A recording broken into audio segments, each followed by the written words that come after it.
Hello and welcome again to Pathfinder. ये हमारी economy series चल रही है और इकोनॉमी सीरीज का लेक्चर नंबर 19 ये है। इससे पिछला जो प्रीवियस लेक्चर था वहाँ पे हमने फिस्कल पॉलिसी को डिस्कस किया था। मतलब गवर्नमेंट की जो पॉलिसी होती है, किस तरह से गवर्नमेंट कहाँ से रेवेन्यू लाएगी, पैसा लाएगी, कहाँ पे उसे खर्चा करेगी, वो सारी चीज़ें हैं। तो वो प्रीवियस लेक्चर में हमने डिस्कस की हैं। और ये जो पूरी सीरीज है इसके लेक्चर 1 से लेके सारे नंबर वाइज जो लेक्चर हैं वो आपको डिस्क्रिप्शन बॉक्स में प्ले लिस्ट का लिंक है।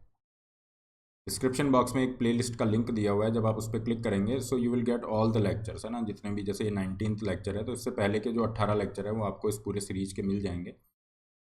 चलिए यहाँ पे स्टार्ट करते हैं। और ये डेफिसिट क्या होते हैं। देखिए गवर्नमेंट जो भी खर्चा करती है, मान लीजिए एक्सपेंडिचर गवर्नमेंट का 100 रुपये है, तो गवर्नमेंट को जो रेवेन्यू या जो रिसिप्ट हैं वो मान लीजिए कितने भी प्राप्त होते हैं, लेटर से 70 रुपीज़, तो ये 30 रुपये गवर्नमेंट को उधार लेने पड़ रहे हैं। तो ये जो गवर्नमेंट बोरो करती है या जो गवर्नमेंट के एक्सपेंडिचर ज़्यादा हैं, रिसिप्ट कम है, तो इस चीज़ को हम कहेंगे कि डेफिसिट है। तो डेफिसिट के काफ़ी सारी प्रकार होते हैं जिन पे क्वेश्चंस पूछे जाते हैं। और अगर आप बजट भी पढ़ेंगे तो वहाँ पे मेजर ये 4 डेफिसिट मेंशन किए जाते हैं। गवर्नमेंट इतना टारगेट कर रही है, लास्ट ईयर इतना रहा, इनके सारे डेटा हमें वहाँ पे मिलते हैं, जिसमें physical deficit, primary deficit, revenue deficit, effective revenue deficit है। क्या ये होते हैं, इन्हें आसान भाषा में समझेंगे, किस तरह से क्वेश्चंस बनते हैं एग्जाम में, ये पूरा इशू यहाँ पे डिस्कस करेंगे। आगे बढ़ते हैं। आगे बढ़ने से पहले this is a brief introduction about me. My name is Rahul Bharadwaj. ये मेरा टेलीग्राम चैनल है जिस पे आप इस सेशन के PDF प्राप्त कर सकते हैं, और जो बहुत इंपॉर्टेंट फ्री सेशंस होते हैं उनके लिंक यहाँ पे आपको मिल जाते हैं। इसके अलावा पाथफाइंडर को इसी तरह के अपडेट्स के लिए सब्सक्राइब करना ना भूलें। ये नीचे जो लिंक दिया गया है ये आपकी यहाँ पे आप मुझे फॉलो करके प्लस पे जो फ्री स्पेशल क्लासेस होती हैं उनको आप प्राप्त कर सकते हैं। और स्पेशली जो क्रैक प्रीलिम्स MCQ सीरीज है उसकी क्लासेस आप यहाँ पे ज़रूर देखें, जो प्रीलिम्स के अंदर आपको बहुत ज़्यादा हेल्प करेगी। आगे बढ़ने से पहले कुछ इंपॉर्टेंट अनाउंसमेंट हैं। जो भी बच्चे UPSC की तैयारी कर रहे हैं तो आप घर बैठे आप कंप्लीट UPSC प्रिपरेशन कर सकते हैं। आपको किसी बड़ी जगह पे सिटी में शिफ्ट होने की ज़रूरत नहीं है, या फिर लाखों रुपए यहाँ पे खर्च करने की ज़रूरत नहीं है। अनअकैडमी आपको प्रोवाइड करता है 1 point solution for your complete UPSC preparation, जहाँ पे daily live classes, doubt solving sessions, complete study material, test series, answer writing जैसे रिसोर्सेज एक ही जगह पे मिल जाते हैं। और यहाँ पे आपकी जो GS pre mains plus optional की जो प्रिपरेशन है इसकी फ़ीस 49,000 रुपीज़ हो गई है। अभी ये जो 20% ऑफ चल रहा है इसके बाद इसकी फ़ीस 49,000 यहाँ पे है। You can definitely take advantage of this offer. Use the code RB Live to get these maximum discount and personalised guidance. Similarly आपको यहाँ पे अगर आप 28 तक ये ऑफ़र है, मतलब कल इसके लास्ट डेट है ऑफ़र की, और यहाँ पे अगर आप ये ले रहे हैं तो आपको प्रैक्टिस बुकलेट्स जो हैं प्रीलिम्स के लिए, जिसमें 10,000 प्लस MCQs हैं, सब्जेक्ट वाइज और टॉपिक वाइज हैं, ये भी आपको फ्री ऑफ कॉस्ट यहाँ पे प्राप्त होंगी। ये जो बुकलेट्स हैं ये आपको फ्री यहाँ पे मिल रही हैं। स्टार्ट करते हैं। देखिए इस साल का जो बजट रहा उसमें अगर आपने देखा होगा तो कुछ इस तरह से आपको डॉक्यूमेंट देखने को मिलेगा। यूनियन बजट 10% ऑफ GDP के टर्म में कुछ डेफिसिट यहाँ पे दिए गए हैं। अगेन फिजिकल डेफिसिट लिखा गया है कि GDP का लगभग 6 से 7% है। फिर यहाँ पे लिखा गया है कि रेवेन्यू डेफिसिट इतना है, इतना प्रतिशत, effective revenue deficit, primary deficit, ये सब चीज़ें यहाँ लिखी गई हैं। इसका मतलब क्या है ये पूरा समझते हैं। और डेफिसिट जो टर्म है इसका सिंपल सा मतलब जो अभी हमने डिस्कस किया था कि आप खर्चा ज़्यादा कर रहे हैं, है ना, in comparison to your receipt. जितना आप कलेक्ट कर रहे हो के कंपैरिजन में आपका खर्चा जो है वो ज़्यादा है, तो आपका डेफिसिट होगा। अब जो लास्ट सेशन है वो आप थोड़ा सा जिन बच्चों ने नहीं देखा है एक बार वापस मेंशन कर देता हूँ, प्लेलिस्ट में है। जो 18th लेक्चर है उसे आप ज़रूर देख लेना। वहाँ पे हमने डिस्कस किया था कि बजट को कैसे पढ़ा जाता है। जैसे रेवेन्यू बजट है, रेवेन्यू जो बजट है उसके अंदर हमने चर्चा की थी कि बजट में दो चीज़ें होती हैं, कहाँ से पैसा आ रहा है मतलब रिसिप्ट, और कहाँ पैसा जा रहा है मतलब एक्सपेंडिचर, खर्चा। तो जो रेवेन्यू रिसिप्ट हैं इसके अंदर हमने देखा था कि वो ऐसा पैसा है, वो ऐसी रिसिप्ट हैं जो गवर्नमेंट के पास आ रही हैं और वो टोटली गवर्नमेंट को बिलोंग करती है। तो उसमें टैक्स जो रिसिप्ट हैं वो सबसे इंपॉर्टेंट पार्ट था, और नॉन टैक्स रेवेन्यू भी वहाँ पे था। ये दोनों मिलके आपके रेवेन्यू रिसिप्ट बनाते हैं। क्या बनाते हैं? रेवेन्यू रिसिप्ट बनाते हैं। मान लीजिए रेवेन्यू रिसिप्ट से आपको पैसा आ रहा है 80 रुपये, 80 रुपये यहाँ पे आपको पैसा आ रहा है फॉर एग्जाम्पल। गवर्नमेंट यहाँ पे खर्चा करती है, तो रेवेन्यू जो एक्सपेंडिचर है इसमें कौन सा खर्चा होता है? जो गवर्नमेंट अपना एडमिनिस्ट्रेशन रन करने के लिए कर रही है, लॉ एंड ऑर्डर को मेंटेन करना, जो एम्प्लॉयज़ हैं उनकी सैलरी, पेंशन देना, डिफेंस, सिक्योरिटी, इन सब पे जो खर्चा हो रहा है, सब्सिडी पे खर्चा हो रहा है, इंटरेस्ट पेमेंट जो गवर्नमेंट ने उधार लिया है उसके ब्याज पे चुकाने पे जो खर्चा हो रहा है, मतलब जनरली कंजम्पशन एक्सपेंडिचर है। यहाँ से असेट क्रिएशन इन जनरल नहीं हो रहा है। तो यहाँ पे जो गवर्नमेंट खर्चा करती है, हम मान लेते हैं कि गवर्नमेंट ने 100 रुपये यहाँ पे खर्चा किया है, रेवेन्यू एक्सपेंडिचर 100 रुपये है। तो यहाँ पे क्या हुआ, एक्सपेंडिचर ज़्यादा हो गया in comparison to receipt. Expenditure 100 रुपये है और रिसिप्ट आपके 80 रुपये है। तो यहाँ पे डेफिसिट इनकर हो गया, मतलब डेफिसिट हो गया है। अब ये जो डेफिसिट हुआ है जहाँ पे रेवेन्यू एक्सपेंडिचर ज़्यादा है in comparison to revenue receipt, तो इस एक्सपेंडिचर को हम नाम, इस डेफिसिट को हम नाम देंगे रेवेन्यू डेफिसिट। इसे हमने क्या नाम दिया, रेवेन्यू डेफिसिट। तो ये जो रेवेन्यू डेफिसिट की डेफिनेशन है यहाँ पे, इसमें यही चीज़ें लिखी गई हैं, revenue expenditure minus revenue receipt, तो आपको रेवेन्यू डेफिसिट मिल जाता है। और रेवेन्यू डेफिसिट का होना एक तरह का कंसर्न है यहाँ पे। क्यों कंसर्न है, क्योंकि अगर गवर्नमेंट रेवेन्यू डेफिसिट इनकर कर रही है, मतलब गवर्नमेंट को रेवेन्यू डेफिसिट हो रहा है, इसका मतलब गवर्नमेंट अपनी कंजम्पशन नीड के लिए, अपना जो एडमिनिस्ट्रेशन है सरकार चलाने के लिए भी यहाँ पे क्या कर रही है, उधार ले रही है, बोरो कर रही है। कि अगर आप यहाँ पे देखोगे कि रेवेन्यू रिसिप्ट तो काफ़ी नहीं है, मतलब आपको इसके लिए भी यहाँ पे उधार लेना पड़ रहा है, तो ये जनरली अच्छा नहीं समझा जाता और यहाँ प्रयास किया जाता है कि रेवेन्यू डेफिसिट को पूरी तरह से हटा दिया जाए। लेकिन भारत में अभी क्या स्थिति है रेवेन्यू डेफिसिट को लेके, वो आपको इस साल का जो बजट है लेटेस्ट डेटा यहाँ से प्राप्त होगा। तो ये जो सेकंड लाइन आपको यहाँ पे दिख रही है, मैंने मार्क किया है, एरो मार्क किया है, दिस 7.3, ये वाला रेवेन्यू डेफिसिट है। तो हमारा जो 2020-21 फाइनेंशियल ईयर था उसमें लगभग 7.3% ऑफ जीडीपी रेवेन्यू डेफिसिट रहा था, जो काफ़ी ज़्यादा है। कोरोना की वजह से भी था, क्योंकि कोरोना के अंदर क्या हुआ, हमारे जो अभी जो मैंने चार्ट बनाया था उसके माध्यम से आप समझ सकते हैं कि हमारे जो रेवेन्यू रिसिप्ट थे वो तो कम हो गए थे और हमारा एक्सपेंडिचर बढ़ गया था, क्योंकि सब्सिडी वगैरह गवर्नमेंट ने काफ़ी दी, फ्री जो है फूड दिया गया अंडर प्रधानमंत्री गरीब कल्याण अन्न योजना एंड ऑल। तो यहाँ पे आप देखोगे रेवेन्यू डेफिसिट कितना आ रहा था, 7.3%। फिर जो पिछला अभी जो फाइनेंशियल ईयर एंड हुआ है वहाँ पे लगभग 4.3% ये रहा है, 4.7% रहा है। और अब ये जो फाइनेंशियल ईयर है 22-23, यहाँ पे गवर्नमेंट प्रोजेक्ट कर रही है कि हम इसे कम करके 3.8% ऑफ जीडीपी कर देंगे। तो ये अच्छी बात है, कम हो रहा है, लेकिन इसको एलिमिनेट करने की बात की जाती है कि पूरी तरह से हटा दिया जाए। हो सकता है आने वाले टाइम में हम इसको हटा पाएँ, क्योंकि गवर्नमेंट का जो टैक्स रेवेन्यू है वो अच्छा है। यहाँ पे टैक्स रेवेन्यू में गवर्नमेंट को लगभग 33% के आसपास ग्रोथ मिली है। तो ये इंडिया के लिए अच्छी न्यूज़ है, क्योंकि जहाँ हम देख रहे हैं हमारे पड़ोसी देश जैसे श्रीलंका है, पाकिस्तान है, वहाँ पे टैक्स कलेक्शंस के अंदर दिक्कत आ रही है। गवर्नमेंट ने जिस तरह से सब्सिडीज़ वगैरह दी और फाइनली अब वो इकोनॉमी सफ़र कर रही है। तो आप एक शॉर्ट टर्म गेन के लिए जिस तरह से आपने इकोनॉमी को सफ़र होने दिया, आज उसका परिणाम वो कंट्रीज़ भुगत रहे हैं। उस पर्सपेक्टिव से, लॉन्ग टर्म पर्सपेक्टिव से अगर देखा जाए तो इंडिया के लिए अच्छी बात है कि इंडिया के टैक्स रेवेन्यू इंक्रीज़ हो रहे हैं और हम आने वाले टाइम में आशा करते हैं कि हमारा जो रेवेन्यू डेफिसिट है, ये जो डेफिसिट है ये हट जाएगा और हम रेवेन्यू सरप्लस की तरफ मूव करेंगे। रेवेन्यू सरप्लस के केस में क्या होगा, जो अभी हमने एग्जांपल लिया था, जहाँ पे आपका खर्चा तो 100 रुपये था और रेवेन्यू रिसिप्ट 80 रुपये थी, तो ये वाला केस बन रहा था। लेकिन अगर यहाँ पे हमारा जो रिसिप्ट है, लेटस से कि रिसिप्ट 120 है और खर्चा 100 रुपये है, तो ये सरप्लस हमारा हो जाएगा।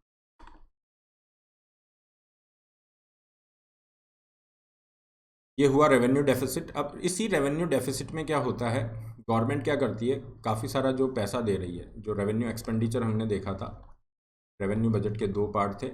एक था आपका रेवेन्यू रिसिप्ट, जहाँ से पैसा आ रहा है, लेटस से 80 रुपये यहाँ पे आ रहे हैं, और यहाँ पे खर्चा गवर्नमेंट 100 रुपये कर रही है एक्सपेंडिचर में। अब ये जो एक्सपेंडिचर है उसमें कुछ पैसा जो गवर्नमेंट एक्सपेंडिचर के रूप में करती है, वो क्या करती है, स्टेट्स को देती है, स्टेट्स को ग्रांट के रूप में दिया जाता है। स्टेट क्या करते हैं, ज़रूरी नहीं है सारा पैसा इस तरह से खर्चा करेंगे, सब्सिडी एंड ऑल। कुछ स्टेट क्या करेंगे, उससे कैपिटल एक्सपेंडिचर के रूप में खर्चा करते हैं। जैसे मान लीजिए स्टेट ने कोई रोड बना दिया, कोई ड्रिंकिंग वाटर की पाइपलाइन बिछा दी, फाइन, रोड है, कोई भी इंफ्रास्ट्रक्चर रिलेटेड एक्टिविटी, इरिगेशन, कहीं पे भी इन्वेस्ट किया, तो ऐसा खर्चा, रेवेन्यू एक्सपेंडिचर का ऐसा खर्चा जो कि कैपिटल एसेट क्रिएशन में खर्च हो रहा है। क्या मतलब है, कैपिटल एसेट क्रिएशन में खर्च हो रहा है under the central sector scheme, government जो पैसा दे रही है। तो इस केस में क्या हुआ, वो अनप्रोडक्टिव नहीं रहा। लेट अस से कि ये जो रेवेन्यू एक्सपेंडिचर रहा गवर्नमेंट का 100 रुपये, इसमें से 10 रुपये ऐसा था, 10 रुपीज़ ऐसा था जिससे स्टेट गवर्नमेंट ने कुछ एसेट क्रिएशन करे, तो वो टोटली अनप्रोडक्टिव नहीं है। क्योंकि जनरली हम देखते हैं कि जो रेवेन्यू एक्सपेंडिचर होता है इसे अनप्रोडक्टिव समझा जाता है। अनप्रोडक्टिव इन द सेंस कि कोई आप कैपिटल असेट में, जैसे इंफ्रास्ट्रक्चर वगैरह, उसमें आप इन्वेस्ट नहीं कर रहे हो, असेट बिल्डिंग में इन्वेस्ट नहीं कर रहे हो। तो यहाँ पे सिंस ये जो पैसा स्टेट को दिया गया, उन्होंने असेट क्रिएशन किया, तो इसलिए ये जो खर्चा है, ये जो 10 रुपये हम मान के चल रहे हैं, इसको आप क्या करोगे, रेवेन्यू डेफिसिट रेवेन्यू डेफिसिट में से इसे माइनस कर दोगे तो हमें क्या मिल जाएगा, हमें मिल जाएगा effective revenue deficit, excuse me, effective revenue deficit हमें यहाँ पे मिल जाता है। तो यही चीज़ यहाँ पे लिखी गई है, इफेक्टिव रेवेन्यू डेफिसिट का कॉन्सेप्ट 2012 में लाया गया।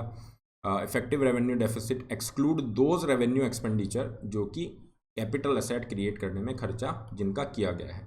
अब वो कुछ भी हो सकता है, रोड है, कोई इरिगेशन प्रोजेक्ट है, किसी भी तरह की कोई पाइपलाइन वगैरह, ये सब। तो यहाँ पे अगर हम वापस जाते हैं डेटा की तरफ तो आपको यहाँ पे देखने को मिलेगा रेवेन्यू डेफिसिट के जस्ट नीचे ये जो एरो बना हुआ है, बॉक्स बना हुआ है, ये तो रेवेन्यू डेफिसिट वाला है।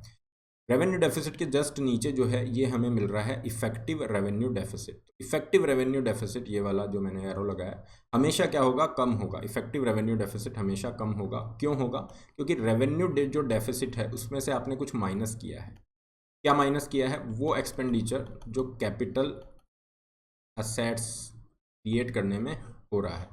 तो रेवेन्यू एक्सपेंडिचर में से हमेशा कुछ माइनस होगा, तभी हमें क्या मिलेगा, इफेक्टिव रेवेन्यू डेफिसिट मिलेगा। तो इसको ध्यान रखना, हमेशा इफेक्टिव रेवेन्यू डेफिसिट कम होगा, ठीक है। चलिए अब हम आगे यहाँ पे मूव करते हैं। तो हमने दो जो मेजर्स हैं यहाँ पे, ये जो मेजर 4 डेफिसिट्स मिलते हैं उसमें से 2 हमने यहाँ पे जान लिए।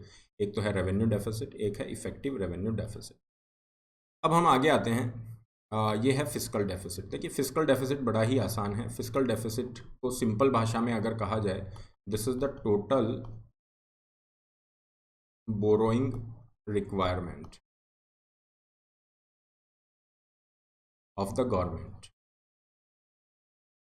गवर्नमेंट की जो टोटल बोरोइंग रिक्वायरमेंट है वो ये है। किस तरीके से है? देखिए बजट हमने किया था प्रीवियस क्लास में, उसमें 2 तरह से हमने पढ़ा था। एक होता है रेवेन्यू बजट और एक होता है कैपिटल बजट। बजट के अंदर क्या होता है, सिंपल सी बात है, कहाँ से पैसा आ रहा है मतलब रिसिप्ट, और कहाँ पे पैसा जा रहा है मतलब खर्चा। दोनों के अंदर यही रिसिप्ट और एक्सपेंडिचर रहेंगे, रिसिप्ट और एक्सपेंडिचर रहेंगे। अब लास्ट जो प्रीवियस लेक्चर था उसमें हमने ये डिस्कस किया था कि रेवेन्यू रिसिप्ट में क्या होती है, टैक्स नॉन टैक्स रिसिप्ट होती हैं। इससे गवर्नमेंट से कोई भी क्लेम नहीं कर सकता दोबारा। तो गवर्नमेंट जो भी टैक्स लगाने से पैसा लाती है वो सब हो गया, गवर्नमेंट की कोई सर्विसेज से पैसा आ रहा है वो सब। और एक्सपेंडिचर के अंदर तो ये थे ही। कैपिटल रिसिप्ट में हमने देखा था कि ये ऐसी रिसिप्ट हैं जिससे गवर्नमेंट पे लायबिलिटी क्रिएट होती है या फिर गवर्नमेंट के फाइनेंशियल असेट रिड्यूस होते हैं। तो हमने देखा था कि जो प्राइवेटाइजेशन या डिसइन्वेस्टमेंट है, इससे जो गवर्नमेंट पैसा ले रही है, गवर्नमेंट ने प्राइवेटाइज कर दिया किसी कंपनी को, तो वहाँ से जो पैसा मिला वो इस कैपिटल रिसिप्ट में आएगा। तो ये तो गवर्नमेंट का अपना पैसा है, इससे कोई उधार क्रिएट नहीं हो रहा, लेकिन गवर्नमेंट जो बोरो करती है वो इसके अंदर आएगा कैपिटल रिसिप्ट में। तो ये कैपिटल रिसिप्ट तो है, लेकिन फिस्कल डेफिसिट में हम क्या करेंगे, गवर्नमेंट की जो टोटल एक्सपेंडिचर है, इसे अगर मैं फॉर्मूले के रूप में लिखूं तो ये ऐसा होगा, टोटल एक्सपेंडिचर, मान लीजिए गवर्नमेंट का 100 रुपये टोटल खर्चा है, एक्सपेंडिचर है, माइनस रिसिप्ट। टोटल रिसिप्ट नहीं होगी इसमें, नॉन डेट क्रिएटिंग रिसिप्ट्स होंगी। तो इसके अंदर आप क्या करोगे, ऐसी रिसिप्ट जिससे आपके ऊपर कोई कर्जा नहीं हो रहा है उसको आप माइनस करोगे। तो गवर्नमेंट ने अगर कर्जा नहीं लिया और गवर्नमेंट की जो टोटल रिसिप्ट है वो 70 रुपये यहाँ पे होती है, तो गवर्नमेंट को ये 30 रुपये कम पड़ रहा है। ये क्या है, खर्चा है 100 रुपये का, और ये क्या है, रिसिप्ट है। तो गवर्नमेंट के पास 70 रुपये ही आ रहे हैं, गवर्नमेंट को खर्चा करना है 100 रुपये का, तो ये गवर्नमेंट 30 रुपये कहाँ से लाएगी, गवर्नमेंट क्या करेगी, उधार लेगी। तो ये जो उधारी है, ये जो टोटल बोरोइंग रिक्वायरमेंट है, यही फिस्कल डेफिसिट कहलाता है, फिस्कल डेफिसिट कहलाता है। तो इसके अंदर हम क्या लिख रहे हैं, नॉन डेट क्रिएटिंग। क्योंकि जो प्रीवियस लेक्चर था उसमें हमने पढ़ा था कि गवर्नमेंट के पास जो कैपिटल रिसिप्ट है उसमें उधार जो गवर्नमेंट लेती है, चाहे कहीं से भी कैसा भी उधार लिया हो, वो कैपिटल रिसिप्ट का पार्ट होता है। तो यहाँ पे हम रिसिप्ट में क्या करेंगे, नॉन डेट क्रिएटिंग, मतलब बिना उधारी वाली रिसिप्ट को इंक्लूड करेंगे। तो एक तरह से हमें टोटल जो बोरोइंग रिक्वायरमेंट है गवर्नमेंट की वो मिल जाती है। तो फिस्कल डेफिसिट को इस तरीके से समझना है। अगर आपको ये समझ नहीं आया यहाँ पे रेवेन्यू कैपिटल ये क्या कर दिया है सर ने, तो जो प्रीवियस लेक्चर है इससे जस्ट पहला वाला लेक्चर जिन बच्चों ने नहीं देखा है वो जरूर आप देख लेना। Again I am mentioning, the link is there in description box. तो फिस्कल डेफिसिट का क्या मतलब हो गया, गवर्नमेंट को कितने उधार की जरूरत है वो गवर्नमेंट का फिस्कल डेफिसिट यहाँ पे हो जाता है। अगर हम इस साल का फिस्कल डेफिसिट देखें, मतलब जो लास्ट फाइनेंशियल ईयर है उसका फिस्कल डेफिसिट देखें, तो ये लगभग रहा 6.9% ऑफ जीडीपी। ये थोड़ा सा आपको ध्यान रखना है, फिस्कल डेफिसिट के अंदर ट्रेंड आप ध्यान रख लेना, औरों के अंदर नहीं रहता है तो ठीक है, फिस्कल डेफिसिट का एग्जाम के लिए इंपॉर्टेंट होता है। तो हम देखेंगे जो कोरोना काल है 2020-21 फाइनेंशियल ईयर, वहाँ पे ये जो फिस्कल डेफिसिट था ये 9.2% ऑफ जीडीपी था। 9.2% ऑफ जीडीपी ये बहुत ज़्यादा है। क्यों रहा कोरोना काल में ये फिस्कल डेफिसिट ज़्यादा? क्योंकि गवर्नमेंट के रेवेन्यू तो रहे कम, जैसे जीएसटी कलेक्शन वगैरह ये कम हो गया क्योंकि काफ़ी लंबे समय तक लॉकडाउन रहा था 2020 में, तो उसकी वजह से, लेकिन खर्चा गवर्नमेंट का बढ़ गया। फाइन, तो इस वजह से ये आपकी जो बोरोइंग रिक्वायरमेंट है वो बढ़ गई, 9.2% था, फिर ये कम होता है और लास्ट फाइनेंशियल ईयर में हमें 6.9% मिलता है। ये 6.9% रहा जो अभी फाइनेंशियल ईयर ख़त्म हुआ है मार्च में।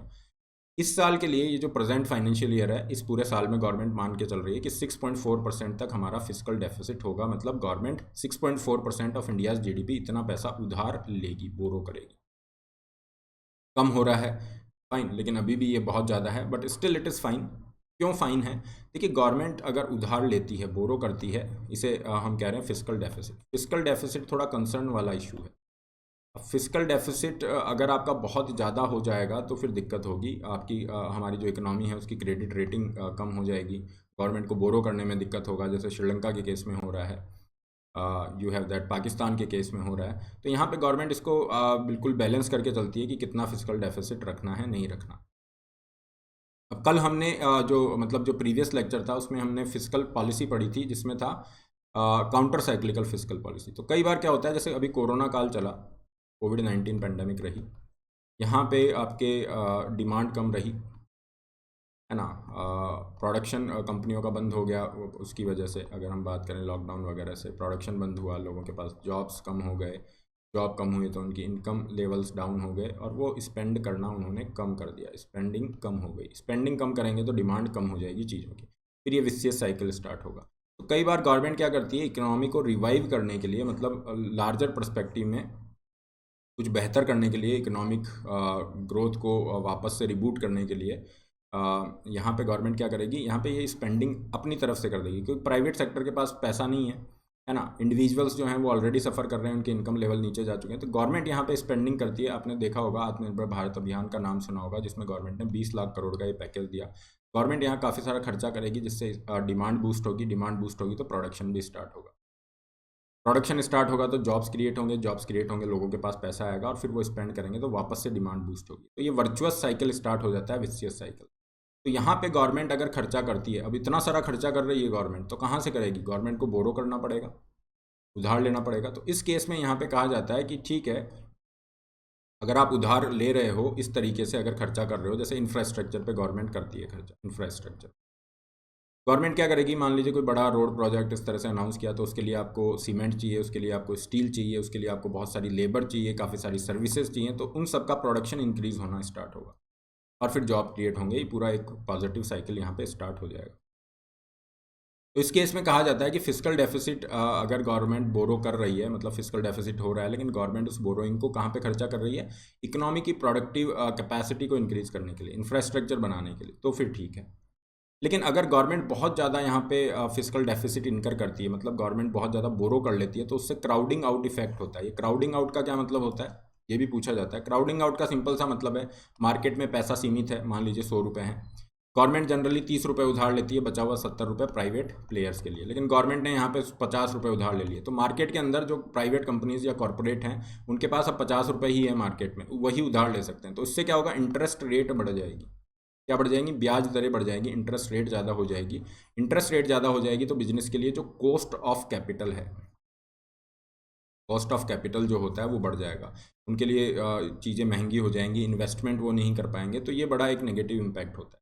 तो इसलिए यहाँ पे देखा जाता है कि कितना फिस्कल डेफिसिट रखना है, कैसे करना है, अगेन ये बहुत ही एक अच्छे से डिसीजन यहाँ पे लिया जाता है। फिस्कल डेफिसिट का ट्रेंड मैंने आपको बता दिया है, ये थोड़ा ध्यान रखना।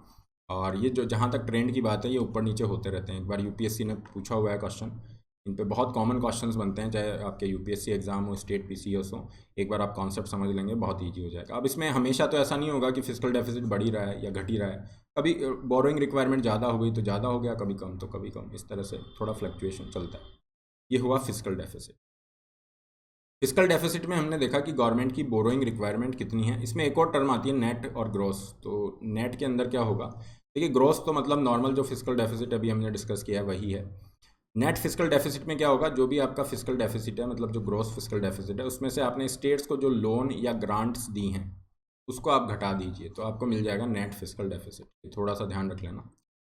अब हम आते हैं एक और हमारे पास जो डेफिसिट है, this is the primary deficit. देखिए गवर्नमेंट क्या करती है, उधार लेती है, और गवर्नमेंट काफ़ी सारा उधार लेती है। हमने जो प्रीवियस लेक्चर था वहाँ पे डिस्कस किया था कि जो रेवेन्यू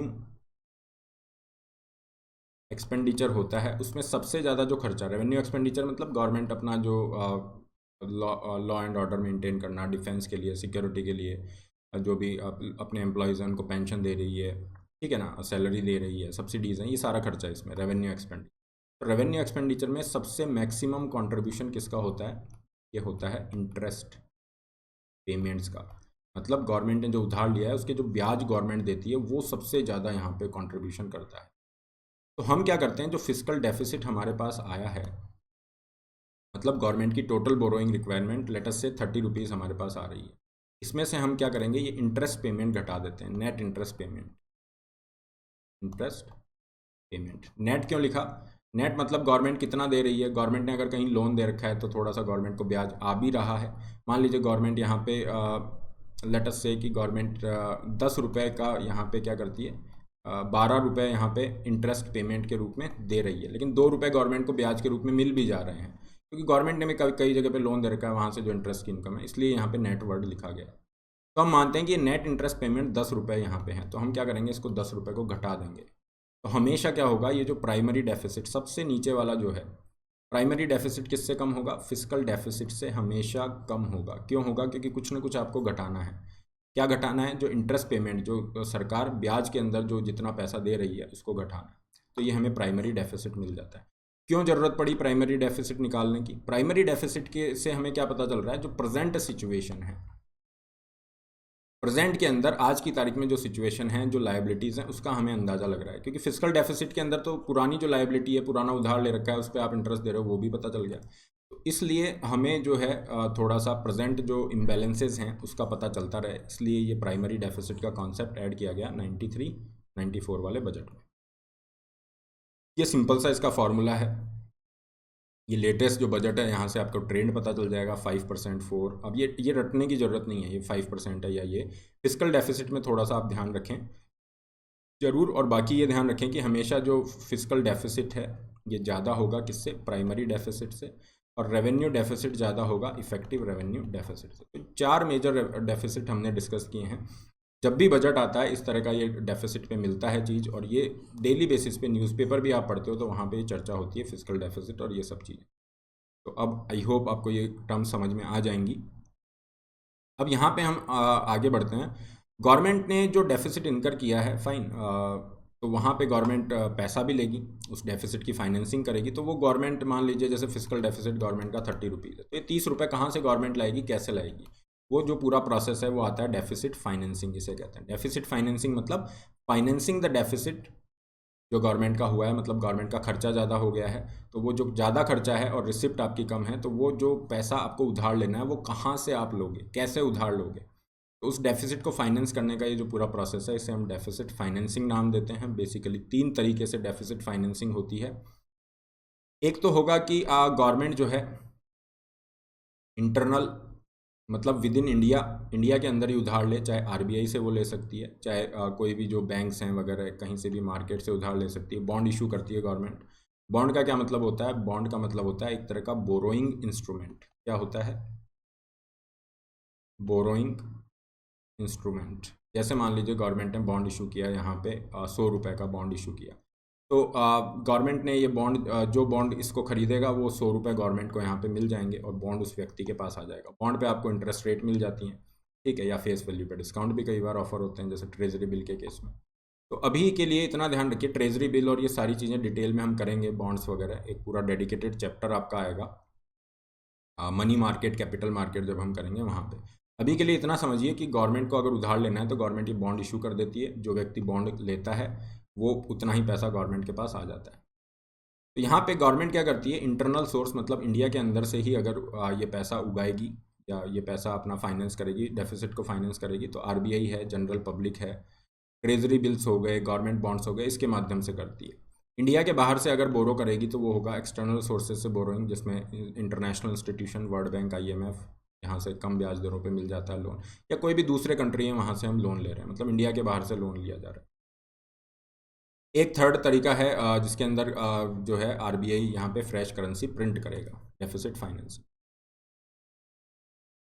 ये सोर्सेज हमने यहाँ पे डिस्कस किए हैं। अब देखिए यहाँ पे एक टर्म आती है जिसमें बच्चे बहुत कंफ्यूज होते हैं, मोनेटाइज्ड डेफिसिट क्या होता है। मोनेटाइज्ड डेफिसिट, डेफिसिट का वो पार्ट है ना, डेफिसिट का वो पार्ट है जो कि आरबीआई यहाँ पे सपोर्ट कर रहा है।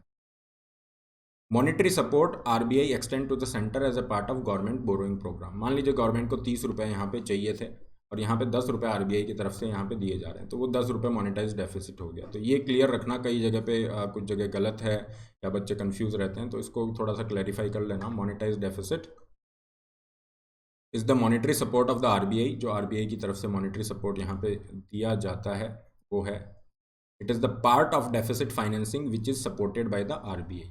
डेफिसिट फाइनेंसिंग का वो पार्ट जो यहाँ पे आरबीआई सपोर्ट करता है उसे हम मोनेटाइज डेफिसिट कहते हैं। इसके अंदर भी दो तरह से रहेगा, या तो आरबीआई से है ना, आरबीआई करेंसी प्रिंट करता है यहाँ पे, है ना, एक तरीका ये हो गया, इस पर भी हम आएंगे। एक हो गया कि गवर्नमेंट के कुछ पैसे जो है कुछ बैलेंस आरबीआई के साथ रखते हैं, तो वो बैलेंस यहाँ पे कम हो जाता है। तो मोनेटाइज डेफिसिट कब ज़्यादा होता है, जब गवर्नमेंट मार्केट से बोरो नहीं कर पा रही है, मार्केट से जो बोरो करने की कॉस्ट है वो काफ़ी ज़्यादा है, तो गवर्नमेंट आरबीआई के पास जाती है बोरोइंग के लिए, और ये सारा इसमें रहेगा। आरबीआई यहाँ पे डेफिसिट फाइनेंसिंग के लिए कई बार क्या करता है, फ्रेश करेंसी को प्रिंट करता है। फ्रेश करेंसी को प्रिंट करता है ताकि गवर्नमेंट जो बॉन्ड इशू कर रही है उसको ख़रीदा जा सके, है ना, और गवर्नमेंट को यहाँ पे पैसा दिया जा सके with the help of this fresh currency printing.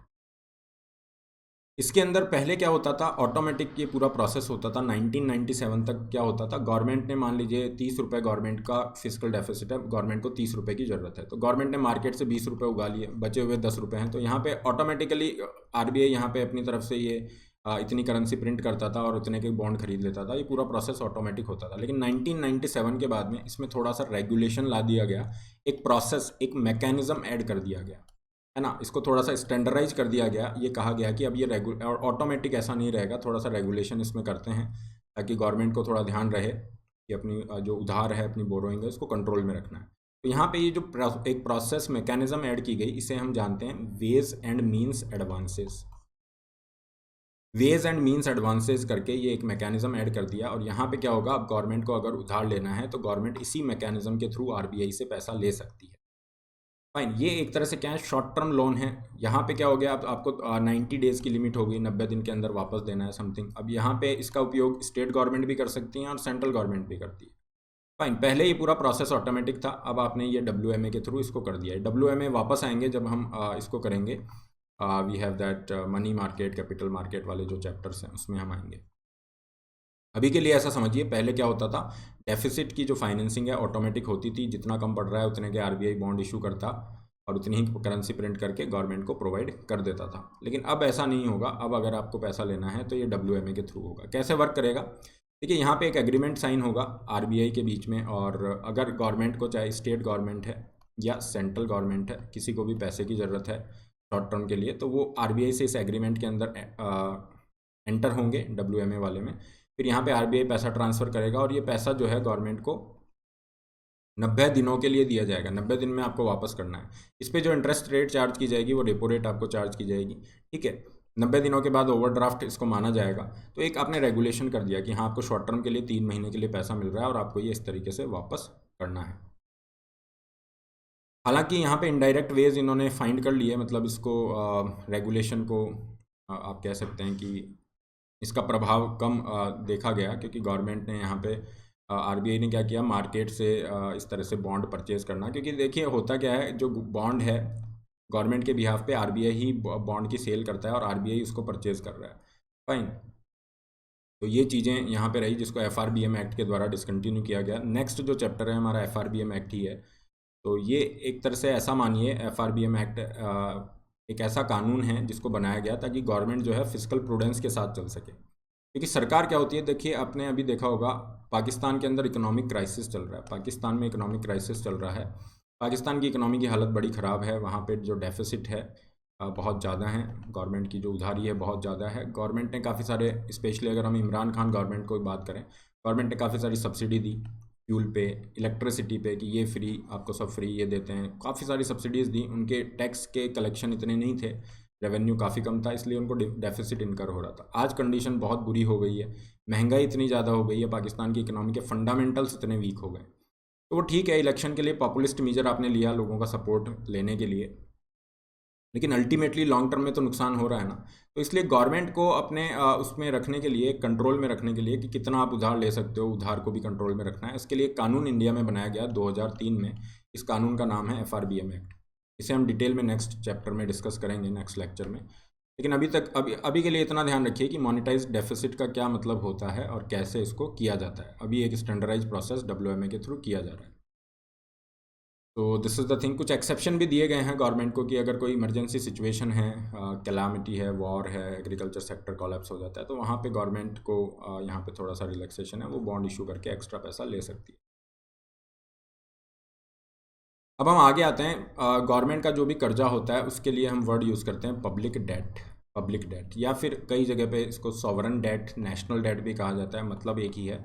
Government का जो कर्जा है ना, गवर्नमेंट के ऊपर जो कर्जा है, बोरोइंग है, उसे हम यहाँ पे sovereign debt, public debt, national debt का नाम दे रहे हैं। जैसा हमने देखा था, दो तरह से गवर्नमेंट बोरो कर सकती है within the nation. Internal debt होगा, इंटरनल डेट में मार्केट हो गया, RBI है, कहीं से भी वो ले सकती है। एक्सटर्नल डेट में क्या होगा, इंडिया के बाहर से अगर कोई भी पैसा लिया जा रहा है तो वो एक्सटर्नल डेट का पार्ट होगा। जनरली इंडिया में क्या होता है, इंडिया इंटरनल डेट की तरफ ज़्यादा मूव करता है। ये इंटरनल जो है ये ज़्यादा है एक्सटर्नल के कंपैरिजन में, इसको ध्यान रखना। क्योंकि बाहर आप जा रहे हो तो आपको ज़्यादा इंटरेस्ट पे करना पड़ रहा है, तो वो मजबूरी होगी, तभी आप बाहर से पैसा लोगे। और टोटल जो एक्सटर्नल डेट है उसके अंदर सबसे ज़्यादा जो है आपके प्राइवेट सेक्टर का लोन होता है, गवर्नमेंट का तो बहुत कम होता है। ये दो तीन चीज़ें ध्यान रखना। वैसे एक्सटर्नल डेट आएगा जब हम BOP, balance of payment, current account deficit वाले ये सब चीज़ें करेंगे। तो अभी के लिए ध्यान रखिए, जो भी पूरा कर्जा है उसको दो पार्ट में आपने डिवाइड किया है, इंटरनल और एक्सटर्नल डेट के अंदर। और यहाँ पे बोरोइंग गवर्नमेंट जो करती है, अगर उसको अच्छे तरीके से खर्चा किया जा रहा है तो फाइन है, but still there has to be some limit. क्योंकि देखिए, आपने अगर बोरो किया है, एक कंट्रोवर्सी चली थी जो ऑयल बॉन्ड्स थे, आपने नाम सुना होगा ऑयल बॉन्ड्स। अभी पार्लियामेंट में काफ़ी चर्चा हुई थी, जिसमें ये कहा गया था कि अभी हम पेट्रोल डीजल की प्राइस इसलिए कम नहीं कर रहे हैं क्योंकि पिछली जो सरकारें हैं उन्होंने ऑयल बॉन्ड इशू किए कंपनियों को, क्योंकि ऑयल कंपनियों को कहा गया कि आप अपनी तेल की कीमतें कम रखिए, लोगों को सस्ते दामों पे तेल बेचा गया, और उन कंपनियों को लॉस हो रहा था। कंपनियों को लॉस कंपनसेट करने के लिए सरकार ने ऑयल बॉन्ड इशू कर दिए कि आने वाले सालों में आपको इस तरह से पेमेंट देंगे। तो अब उस पेमेंट का टाइम आ रहा है।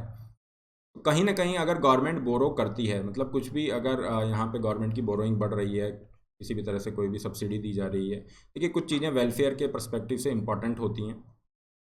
सब्सिडी भी अपनी जगह पे इंपॉर्टेंट है, welfare initiative, but there has to be some balance, है ना। लॉन्ग टर्म इंटरेस्ट को ध्यान में रख के वो सब चीज़ें आपको करनी है। तो यहाँ पे वही चीज़ है कि लॉन्ग टर्म इंटरेस्ट को आप कैसे ध्यान रखते हैं, क्योंकि अगर आपकी बोरोइंग बढ़ रही है तो फ्यूचर जनरेशन पे बर्डन बढ़ रहा है। आज वाली जनरेशन नहीं करेंगी, ये जो उधार है ये आने वाली जनरेशन पे करेंगी। और वो कैसे पे करेंगी, ज़्यादा टैक्स लगाएगी सरकार उन पे। तो ये है। और अगर उन पे ज़्यादा टैक्स लगाया जाएगा तो उनकी तरफ से स्पेंडिंग कम होगी। अगर इकोनॉमी में स्पेंडिंग कम होगी तो हम देखते हैं कि डिमांड कम होगी। अगर आपकी डिमांड कम हो रही है तो पूरी इकोनॉमी प्रभावित होगी। फिर लोगों के लिए बड़ी समस्या है, जॉब्स कम होंगे, इंडस्ट्री आपकी प्रभावित हो रही है, वो सबसे बड़ी समस्या है। इसलिए यहाँ पे एक बैलेंस लेके चलना जरूरी है। तो ये हुई पब्लिक डेट की बात। इंटरनल डेट की हम चर्चा कर चुके हैं। एक्सटर्नल डेट में कोई भी इंटरनेशनल इंस्टीट्यूशन किसी भी फॉरेन कंट्री से, इवन NRI डिपॉजिट, ये सब एक्सटर्नल डेट का पार्ट होते हैं। ये सब चीज़ें आज हमने डिस्कस की है, इसको ध्यान रखिए। PDF सेशन के इस टेलीग्राम चैनल पे प्राप्त हो जाते हैं, यहाँ पे आप जुड़ सकते हैं, लिंक भी दिया है, नाम डाल के भी आप सर्च कर सकते हैं। और ये हमारी इकोनॉमी सीरीज चल रही है और इसके सारे जो लेक्चर हैं डिस्क्रिप्शन बॉक्स में प्लेलिस्ट दी गई है, इसके अंदर आपको मिल जाएंगे। मेक श्योर कि आप शुरुआत से, अगर आपने नहीं देखा है तो शुरुआत से लेक्चर देख लें, इकोनॉमी के सारे कॉन्सेप्ट आपके क्लियर होंगे। इसके अलावा अनअकैडमी के साथ आप जुड़ सकते हैं। अगर आप UPSC की तैयारी करना चाहते हैं तो घर बैठे आप कंप्लीट प्रिपरेशन कर सकते हैं। किसी बड़ी सिटी में जाने की ज़रूरत नहीं है, लाखों रुपए खर्चा करने की ज़रूरत नहीं है। बहुत ही नॉमिनल फ़ीस के साथ आपको यहाँ पे अपॉर्चुनिटी मिलती है, जहाँ पे daily live classes, complete study material, test series, answer writing जैसे रिसोर्सेज एक जगह पे मिल जाते हैं। अभी आपको जितने भी सब्सक्रिप्शन हैं सब पे 20% ऑफ दिया जा रहा है। तो जो कॉम्बो सब्सक्रिप्शन मतलब जीएस और ऑप्शनल की जो फ़ीस है वो केवल 49,000 रुपीज़ है। सब्सक्रिप्शन के जो लिंक है डिस्क्रिप्शन बॉक्स में दिए गए हैं। Use the code RB Live to get maximum discount. जैसे ही आप लिंक पे क्लिक करेंगे तो ऐसी विंडो ओपन होती है, वहाँ पे आप जैसे ये कोड पुट करेंगे your amount will reduce by 20%। Similarly you can go with iconic के कुछ बेनिफिट है, लाइव मेंटरशिप आपको मिल जाती है, इसके साथ आप जा सकते हैं। और अगर आप 2 साल या उससे ऊपर का सब्सक्रिप्शन ले रहे हैं यू विल गेट, अगर आप अपने रिजल्ट से सेटिस्फाई नहीं होते तो आपको 1 साल का फ्री एक्सटेंशन मिलता है। केवल ऑप्शनल के लिए जाते हैं तो केवल ऑप्शनल की फ़ीस स्ट्रक्चर भी है, 24,000 1 ईयर की फ़ीस है। इसलिए मैं आपको कह रहा हूँ कि आप कॉम्बो के साथ जा सकते हैं जहाँ पे आपको सेविंग्स ज़्यादा होती हैं, जिसमें GS pre main plus optional include है। और एक और अच्छी बात है, once you get the subscription all the courses of all the educator will be free, है ना। आपको अलग अलग कुछ नहीं लेना, एक सब्सक्रिप्शन के साथ आप सब चीज़ें एक्सेस कर सकते हो। ऑप्शनल में भी सारे ऑप्शनल आपके लिए एक्सेसिबल होते हैं, ऐसा नहीं केवल एक ही एक्सेस कर सकते। कई बार बच्चे बीच में चेंज करते हैं तो वो एक्स्ट्रा पेमेंट की आपको ज़रूरत नहीं है। 27 अप्रैल से आपके नए बैच स्टार्ट हो चुके हैं, जिसमें आप डेफिनेटली एनरोल करके सिलेबस पूरा कर सकते हैं। 0% EMI का ऑप्शन भी आपको मिलता है। पाथ फाइंडर की हर सैटरडे टेस्ट सीरीज रहती है 5:30 बजे, इसमें भी आप पार्टिसिपेट कर सकते हैं। So this is all. Don't forget to like, share, subscribe. All the best. Have a great day.